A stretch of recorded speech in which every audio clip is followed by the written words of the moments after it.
இந்த ஒரு ப்ராடக்ட் இருந்தா போதும் உங்களுக்கு செஸ்ட்டுக்கு ஒர்க் அவுட் பண்ண முடியும், ஷோல்டருக்கு ஒர்க் அவுட் பண்ண முடியும், ஆர்ம்ஸ்க்கு ஒர்க் அவுட் பண்ணிக்க முடியும். எப்படி எதுக்கு இத்தனை எப்படி? இந்த மிஷினை நீங்க ஆன் பண்ணீங்கன்னா போதும் உங்க ஃபுல் பாடி வெயிட் லாஸ் பண்ணலாம். அது இல்லாம உங்க பாடி டோன் பண்ணி கொடுக்கும், இந்த பாடி ஷேப் பண்ணி கொடுக்கும்னா அது மட்டும் இல்லாம ஒரு உச்சந்தலையிலேருந்து உள்ளம்பாத வரைக்கும் நல்லா ரத்தோட்டத்தை இன்க்ரீஸ் பண்ணி கொடுக்கும்.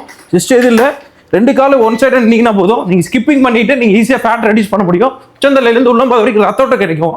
அது மட்டும் இல்லாம நீங்க வாக்கிங் போகணுங்களா, இந்த பொசிஷன் நின்னீங்கன்னா போதும்னா ஈஸியா வாக்கிங் போற எஃபெக்ட் கிடைக்கும் உங்களுக்கு. அப்படியே லைட்டா நீஸ் பெண்ட் பண்ணீங்கன்னா போதும் உங்களுக்கு ரன்னிங் பொசிஷன் கரெக்ட் ஆகும். காஃப் மசில் நல்லா டைட் பண்ணி கொடுக்கும், தைஸ் மசில் நல்லா டைட் பண்ணி கொடுக்கும். சேர் போட்டு நீங்க நார்மலா உட்காந்தீங்கன்னா போதும் உங்களுக்கு கெண்டகால் மசில் பெயின் இருக்கு, இல்ல கெண்டகால் மறுத்து போன மாதிரி இருக்கு, பாதை எரிச்சலா இருக்கு, அது எல்லாத்துக்கும் யூஸ் பண்ணிக்கலாம். இந்த ஒரு ப்ராடக்ட் நீங்க ஆர்டர் பிளேஸ் பண்ணுனா நம்ம சென்னை ஆர் சேலம் 2 இடத்துல ஆஃபீஸ் இருக்கு. சென்னையில் மணப்பாக்கம் மல்லிச்சோடன் கோயில் ஸ்ட்ரீட்ல ஆஃபீஸ் இருக்கு. சேலம் மெயின் ஜங்ஷன் ஆப்போசிட் இருக்கு. நம்ம ஸ்கிரீன்ல தெரிய நம்பருக்கு கால் பண்ணுங்க, ஆர்டர் பிளேஸ் பண்ணுங்க. நம்ம ஓட்டு ஃபிட்னஸ் ஹெல்த் கேர்னு சொல்லிட்டு வெப்சைட் இருக்கு, www.otfitnesshealthcare.com ஆர்டர் பிளேஸ் பண்ணுங்க.